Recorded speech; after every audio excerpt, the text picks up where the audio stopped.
Welcome back to Whence, a free Masonic podcast featuring research papers and discussions related to Freemasonry. I'm your host, Brother Robert Johnson. This is episode 197. In the news this week, I just wanted to mention that the Masonic Radio Theater, we have a Western coming out. Cast assignments went out as well as the scripts. So I'm just waiting for those to come back. The Masonic Roundtable had an episode, and we called it Back to the Future. And we talked about all of our favorite eras in Masonry. It was quite an interesting show, and I think we came away from that with a really positive message at the end. So if you missed out, please go back on YouTube and check it out. Viewers on YouTube get a little special of a treat. Since we did Back to the Future, we all filmed in black and white. It was kind of funny. In any case, I also wanted to mention that Brother Stephen L. Harrison is back this week and has a great segment. And just a reminder that these segments, the Masonic Minute, are on YouTube as well, and you can check them out. Subscribe to the WCY channel, and you'll get an email from YouTube every time a new one comes out. And those drop every other week, and they are, of course, a segment as audio in our show. There is quite a bit of buzz about a Masonic television series that's going to be launched, and they are on Indiegogo, and they have a campaign to raise $150,000 for the pilot and another $150,000 later on, so a total of $300,000 to kind of get things rolling. And their goal is to basically make a full-blown Masonic TV show, 33 episodes, 50 minutes each, and there's a lot of people who have some issue with this, but rest assured, we got the scoop, right? So I have Michael Toth, the producer of the program, and he's actually a member of my Valley. So I was very fortunate to be able to talk with him right at the Valley, Chicago. We sat in the library and we had a nice interview, and that will be in the show in the upcoming weeks. He explains that although, we're trying to raise $150,000 times two, that doesn't come close to what it costs to produce a television series. These things routinely cost for an episode $7 million to $8 million or more. And so really the money that they're trying to raise is to finish up the ideas and the proposals and all these sort of things so that they can sell the idea to a network. But they want to keep it independent. They want to make it so that Masons are still in control of this show. And it has all the potential in the world. And I think you guys are really going to enjoy the interview in a couple weeks when I get done with the audio. That aside, next week we're going to have a great conversation with Frater O on the phrase, know thyself. It's not to be missed. I think you guys will really enjoy it. The episode where we first premiered a conversation with Brother O was called The Talk, and it was just a few episodes back, and it got rave reviews. That is something that we've been working on to try to come up with a regular schedule so that Brother O, or Frater O, if you want to call him either, can come on the show every other week, and we want to talk esoterics and some of the deeper meanings in Masonry. We talked the other day on the phone, actually, and we said, when we talk this next series, when we talk about know thyself, let's not hold back. Let's just go off the deep end. And so I think we're going to. I think we're just going to talk and have a nice organic conversation, and I think you guys will all enjoy it. And of course, we invite you to be part of that conversation by getting in touch with Frater O and myself and corresponding through emails anytime you'd like. So, which brings me to just mention really quickly that we do have our lapel pins, tie bars, and cufflinks, and even money clips, which are available. Now, the money clips, the cufflinks, and the tie bars are in very limited quantities. So if you want one, make sure you put in an order for it so that we can get it out to you before we run out. It will not let you order if it is out, so don't fear that you've ordered and I'm already out. So we keep the inventory straight on PayPal, and we use those services to have a good customer service experience. Additionally, we do have the button-style campaign pins, and those are only $5, and you can pick one of those up, and we send out orders once a week. I used to send them out on Monday, but now they're going out on Saturdays because I am, of course, in a new position at a new company, and my schedule is a little bit different. So just have a little bit of patience. If it's been a minute,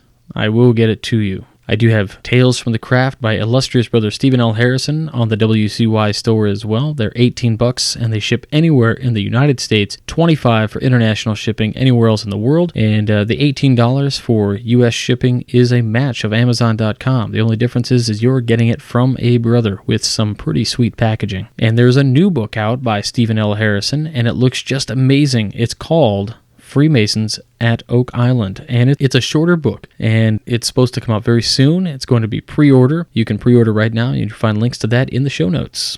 And when I picked the topic for this week's episode, I did not know that there was another fire. I picked a paper called Fire, and it is about some of these things, and the paper was written quite a while back. However, the second I decided to read this, I got an instant message from Worshipful Brother John Ruark of the Masonic Roundtable, and a good friend and brother, and he said it happened again, and there was another lodge fire that Chris Hodap had reported on his website, Freemasons for Dummies, and it's just a horrible thing that's happening, but in any case, here's the paper for this week. Fire. This bulletin was written by Right Worshipful Brother Elmer F. Stein, Senior Grand Warden of the Grand Lodge FAAM of the District of Columbia, a retired Deputy Chief of the District Columbia Fire Department. Right Worshipful Brother Stein brings 39 years of firefighting experience on a subject too many of us tend to ignore. We thank Brother Stein for accepting the challenge to write this short talk bulletin. Fire. Man's best friend, man's worst enemy. When controlled, fire warms man, cooks his food, and, if out camping, protects him from the carnivorous animals. However, when out of control, fires have burned millions of dollars worth of homes, buildings, and woodlands. What causes these disasters? A carelessly discarded lighted match, cigarette, or cigar in a wooded area, hot smoking materials, including pipes laid upon chairs, sofas, or beds in buildings, faulty electrical wiring, spontaneous combustion of containers, and, of course, arson. What, you may ask, do these things have to do with Freemasonry? Just this, brethren. If you have ever sustained the loss of a lodge hall, meeting room, building, or valuable property through fire, then you should be interested. In Washington, D.C. in 1963, Potomac Lodge No. 5 lost the entire contents of their building and almost lost the building itself by fire. Likewise, in Aberdeen, Maryland, and in Murphy, North Carolina, lodge buildings fell victim to fires that destroyed the entire property and their valuable contents. More recently, the Grand Lodge of Ohio reported 2 lodges, Charity No. 530 in Palmyra, lost its building and contents, while Boggs Lodge No. 292 suffered a damaged floor, rug, and some furnishings from a fire that originated under the altar. In the case of Charity Lodge No. 530, the cause was thought to have been defective heating controls, but for the most part, causes of lodge fires remain unknown. We could go on, citing cases in almost every grand jurisdiction and listing hundreds of such instances if space allowed. These are but a few scattered instances of lodges destroyed by fire. The losses in these few cases ran between $75,000 to well over $200,000. Some, such as in Ohio, were adequately covered by insurances. Others were not. There is also the danger of a general conflagration, which may destroy hundreds of buildings, including lodge halls such as in Chicago in 1871, and the more recent Baltimore fire of 1904. However, in this article, we are more concerned with the individual lodge and its own building. In a general conflagration, or fire, there is little one can do but hope and pray the fire does not reach the lodge building. But there are many things we can all do in the case of the individual building to prevent fires from starting, protecting ourselves if such occurs, and seeing that we are adequately protected financially from severe loss. Our first question is, how safe is your lodge hall? Is it safe enough so that you will not have a fire in the kitchen, in the lodge room by faulty wiring of the lesser lights, or in the anteroom by a cigar or cigarette carelessly left on a chair, table, or sofa? Is the electrical system modern or ancient? Are your circuits overloaded by extra lighting during degree work, or strained by the use of numerous appliances during a lodge dinner? When an electrical circuit blows, does some well-meaning member put a penny behind the fuse in the box so that you can continue your work or cooking? Does a well-meaning member dump a glass or pitcher of water in the small hole that is being burned into the fabric of a chair, couch, or sofa? These things are done, brethren, resulting in overheating wires that later in the night set fire to combustible material in the walls or ceilings through which they run. That chair, couch, or sofa may burst into flames long after everyone has left the lodge, because such a fire, like a cancer, eats its way down into the soft material, and though apparently put out at the time by the water poured upon it, it may eventually eat its way into the open and find the necessary air to ignite it. The water has merely blocked the opening with a hard crust, and such items as this should be promptly removed to the outside, where it will not endanger or be a threat to any of the other property. It should be left there for at least 24 hours. There is a fallacy that has been perpetuated for years that buildings of modern materials such as brick, stone, or a combination of both are fireproof. Nothing is farther from the truth. No building is fireproof. Fire resistant, yes, but never fireproof. Even fire-resistant buildings are subject to disastrous fires. It is the contents that burn, not the building. Although, of course, under proper conditions, such as a general conflagration, even brick and concrete will crumble. Every lodge hall in the world has its share of furniture, paintings, rugs, plastics, even oil-based paints on the walls that are subject to combustion once a fire has gained a headway. Now let us look at what may be done in your lodge to ward off such a catastrophe. Needed, first and foremost, is a sprinkler system, something that is on guard day and night, every day and night of the year. Of course, even a sprinkler system is subject to human error by some turning off the valves for inspection and forgetting to turn them on again. However, this practice is rare, and whenever sprinklers have been installed in buildings and kept operational, none have ever sustained more than a minimal loss, and then at the point of the fire only. There may be some water damage, but compared to the probable loss of the entire structure, such a loss is infinitesimal, and this could and should be covered by a sufficient amount of insurance for such eventuality. These two items, sprinklers and insurance, are of the utmost importance to a lodge or Grand Lodge, yet whenever brought up in a meeting, the hue and cry of how much these items cost is deafening, and for the most part are laid aside with the feeling it can't happen to us. Such frugality can be and is more costly than we realize. For the small amount involved to install sprinklers, the return is tremendous. First, there will be a definite reduction in the amount of insurance needed cost-wise, and the feeling that your lodge hall is safe and secure from being destroyed by fire.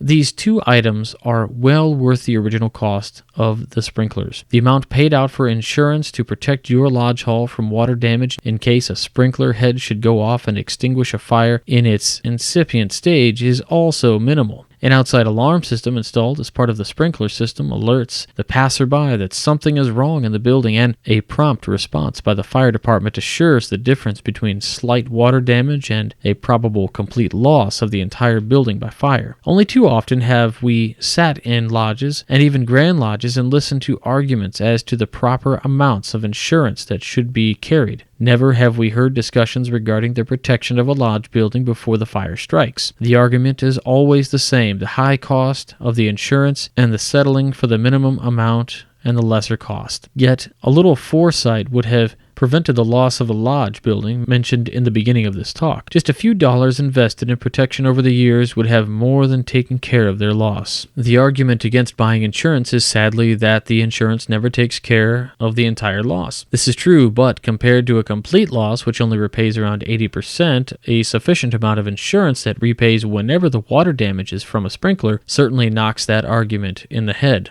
Or it should. Have you ever given serious thought to what might happen to your lodge if your lodge hall with all of your equipment were destroyed? Most lodges do not. Would your members stay with the lodge and meet somewhere else, probably in a less suitable quarter? Most would, many would not. They would affiliate with other lodges, and the resultant loss in membership would seriously cut into any program you offered to raise money to rebuild. Today, money is tight, and there are many Masons just not in a position to come up with the sufficient donations, contributions, or assessments to enable you to rebuild your lodge building. And these, brethren, as mentioned above, if pushed too hard for the funds, would demit or be dropped for non-payment of dues, even though they would probably want to remain members of the lodge because the cost of doing so would be prohibitive. Now let us turn to the preventative side of the coin. One item for the prevention of a fire is adequate incombustible trash containers equipped with tight lids. It is strange, but smokers have a bad habit of tapping live ashes from a cigarette or a cigar, and sometimes even throwing the lighted cigarette or cigar into a wastebasket or trash container. In the case of wastebaskets, smoke arising from it will usually alert someone into the fact that there is a fire brewing. In the cases of the trash containers, a tight cover would, in most cases,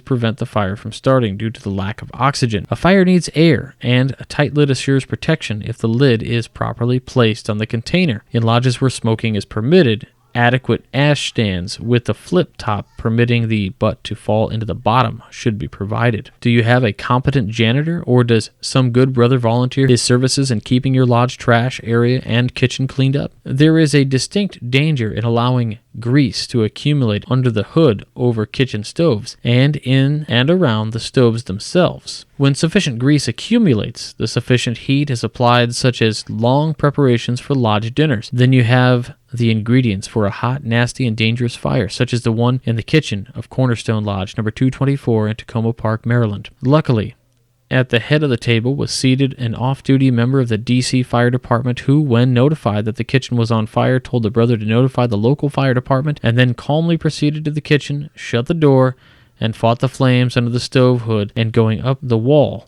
through the exhaust fan with wet towels. Luckily, also, was the fact that he practically had the fire extinguished when the fire department, much to the amazement of the dinner guests, began to bring their equipment through the dining room to the kitchen. This was an incident where luck prevailed, having a fireman present who understood what to do and who took charge of the situation. What might have happened if he hadn't been there? The excited brother coming from the kitchen and crying, "Fire!" Several hundred brothers trying to get out of the room through 2 exits, both of which led up a flight of stairs to the outside at the same time. The danger of panic that normally kills or injures more people in such circumstances than the actual fire? This fire, like many others, would never have occurred had strict attention been given to the periodical cleaning of the stove hood and exhaust fan. A further protection would have been an adequate hood sprinkler designed for that purpose, or a carbon dioxide or foam extinguisher installed in the wall bracket in the kitchen. It may be well to mention here that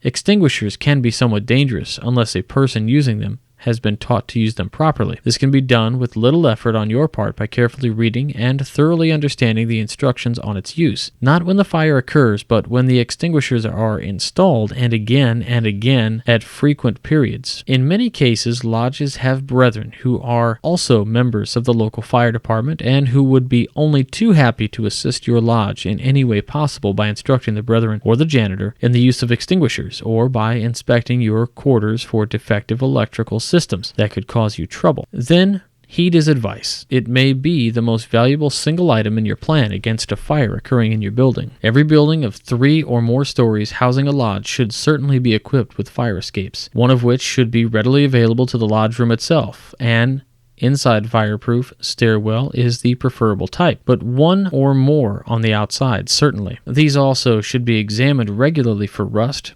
painted, and kept free of ice and snow during the winter. The pulley through which the cable runs for the weights, if it is the drop ladder type, should be examined regularly to make sure the cable runs free to drop the ladder in case of an emergency. When the building or lodge room is occupied, there are several precautions that should be taken, such as making sure the building is properly marked with a small sign, but big enough to draw instant attention, indicating where the exits are located and exit lights are burning brightly. If you have an elevator, signs stating that elevator is not to be used in case of fire should be prominently displayed. There should also be signs plainly stating the emergency phone number of the local fire department, the location of the nearest alarm box and the nearest fire station. The janitor and, when occupied, the tiler of the lodge or lodges should also be thoroughly instructed in the proper method of calling by phone or otherwise alerting the fire department if an emergency occurs. Auxiliary lighting systems not dependent upon city circuits for electricity should be a must in every lodge room, hall, and stairway of every building in cases of power failure.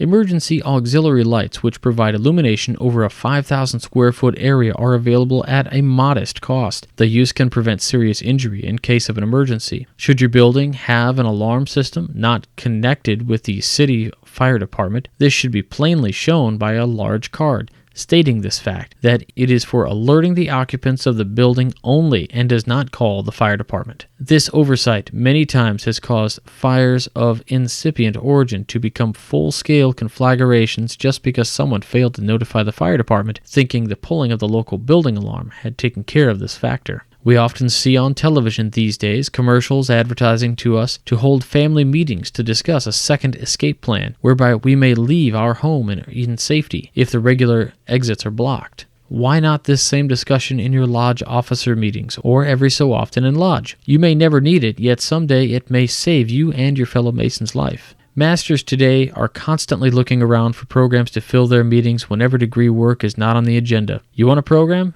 here's a suggestion. The second week in October of every year is known as the Fire Prevention Week. Why not have a fire prevention program with the chief or some prominent and knowledgeable member of the local fire department, whether he be a brother or not, as the principal speaker? In closing, my brethren, you are strongly urged to take a new look at your building. Check over your insurance to be sure you have adequate insurance coverage against any type of disaster, especially fire. And if any of the items as listed in this article are needed, take prompt action to protect yourselves. The old cliche of an ounce of prevention is worth a pound of cure applies even more today, with its inflated prices than what it was when it was first coined many years ago. All right, some food for thought. I hope you guys enjoyed that. I hope it gave you some tips, and I hope you guys go to Lodge next week, and I hope you talk about or at least look around the building and see what you guys can do to help out, because this is an epidemic all over the United States, whether it's arson or accident. This is just happening too often, guys. We have to take care of our lodges. So, now comes the time of the show when I ask you to support the show. What has supporting the show done in the past? Well, it keeps all of the episodes from episode number 1 available for you at any time in perpetuity. You can go back and listen to them. In addition, it's made the application that we have completely free. So if you're interested in the application, which gives you access to the papers that we read on the show, as well as a mobile device wallpaper, sometimes video clips, if you're interested in that, go on your app store and download the podcast source, search Whence Came You. I believe we're the number 1 result in education category. Check that out and go ahead and download it, and it's free because of all the brothers who have donated in the past, all the producers of this show. How can you be a producer of the show? Well, of course, you can do direct PayPal donations, or you can do some shopping on onit.com, buy some Alpha Brain, become a higher thinking human being with some awesome vitamins and things like that. You can use the promo code WCY, and you'll get 10% off your order, as well as Onnit will send us a little bit back to this show to help keep those lights on. And 2 other guys do that for us also. FreemasonryArt.com. That's Brother Juan Sepulveda. He's got some amazing, amazing things. I know I say it all the time. Every week I remind you about Brother Juan Sepulveda and some of these other guys. But the truth be told, their products are unparalleled. They are true works of art, and every time you buy one, you get an original. So I urge you to go check out FreemasonryArt.com, use the coupon code WCY at checkout, and again, 10% off for you, 10% comes back to this show, and it's a win-win. Another thing you can check out is FreemasonTees.com, some of the more original designed t-shirts that you can find, and they're Masonic designs, really kind of cool stuff, reasonably priced. Check them out. Use the coupon code WCY. Again, 10% off and 10% back to this show, so you're helping either way. Now, if you'd like to get a lapel pin or a button pin or anything else like that, you can please check those out on WCYpodcast.com. Click on Limited Edition Shop, and then you can go ahead and support the show that way with your donation through buying a little lapel pin or any of the other products that we offer. And now we're going to go into this week's segment with illustrious brother Stephen L. Harrison. To many of us, part of the enduring appeal of Masonry is its deep connection with tradition and history. The same is true for what many consider to be the greatest continuing sporting event in the world, known as the greatest spectacle in racing, the Indianapolis 500.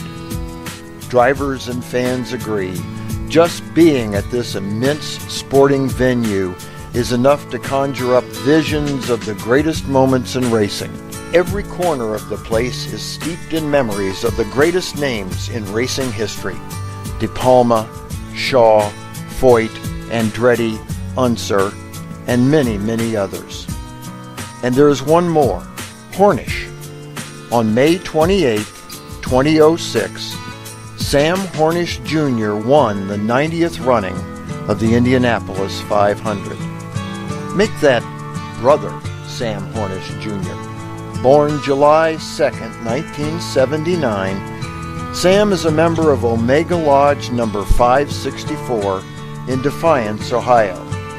He is also a member of Zenobia Shrine in Toledo, following in the footsteps of his father.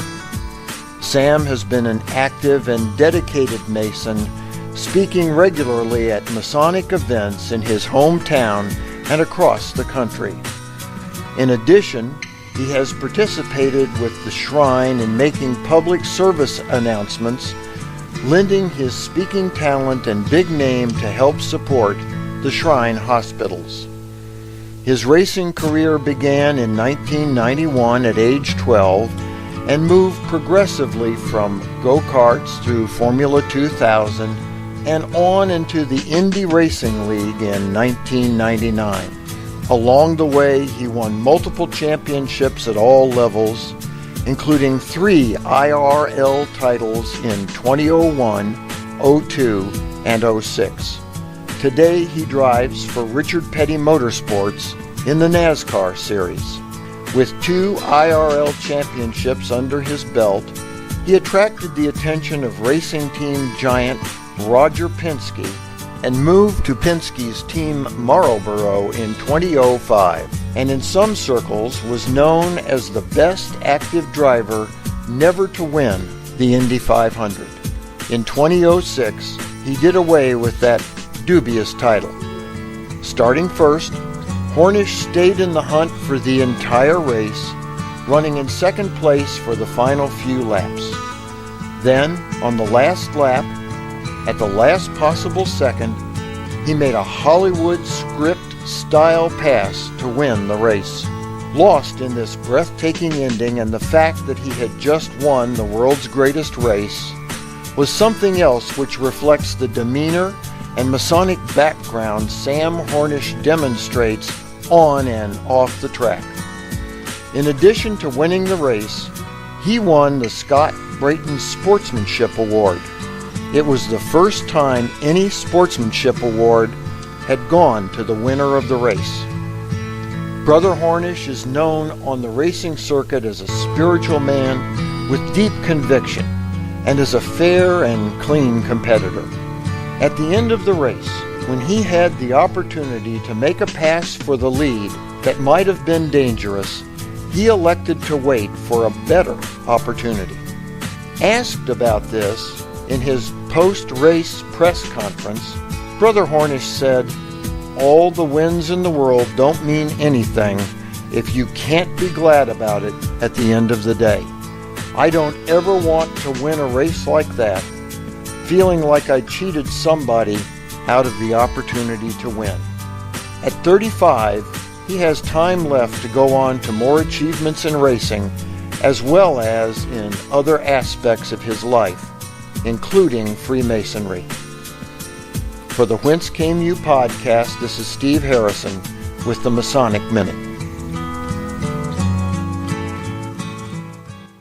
All right, what a fantastic segment with Brother Stephen L. Harrison. Always look forward to those. Again, if you want to ever check these out on YouTube, there's some really cool slides and things that these go through, and Brother Stephen L. Harrison puts those together for us, and we upload them on our YouTube channel. So if you want to go ahead and subscribe to either illustrious Brother Stephen L. Harrison on YouTube, or you can subscribe to WCY podcast channel, you'll get those emailed to you as soon as they come out. And we host them the same way. So at 9:30 when the show comes out, those videos come out too every other week. Now we're on to this week's famous Freemason. You know, we've never covered Brother Oscar Wilde, who passed away in 1900, but before we talk about him, I first wanted to read a little bit from the Midnight Freemasons, and this was posted quite a while ago, before it was a amalgamation of contributors. You know, we had just illustrious Brother Todd E. Creason, who was the sole proprietor of the Midnight Freemasons. Back then, of course, you can guess it was called just the Midnight Freemason. And he had this to say, and it was a quote by Oscar Wilde: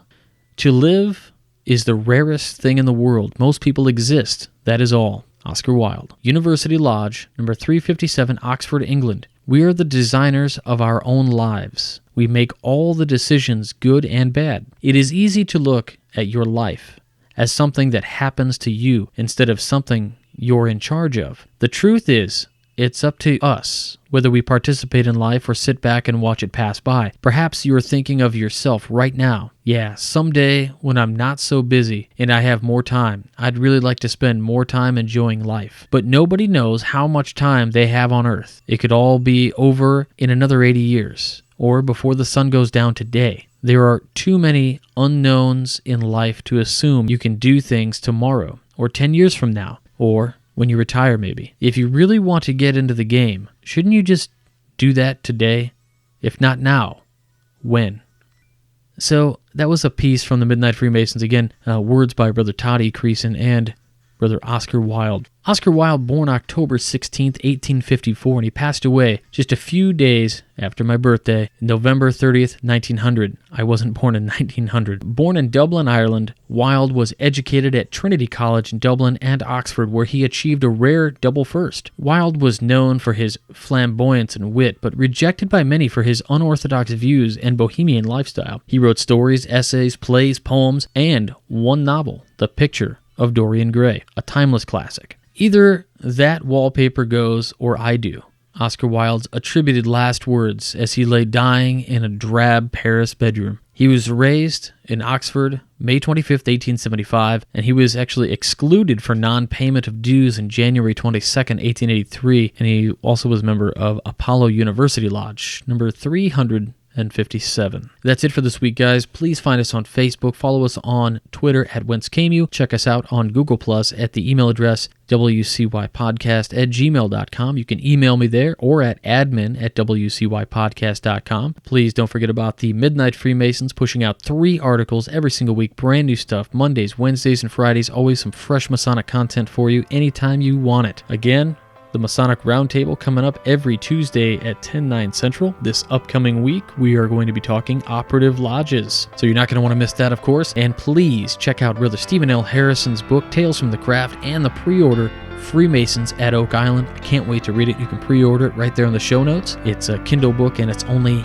99 cents. The price is right. So that's it, guys. Stay on the level. And for Whence Came You, I'm Robert Johnson.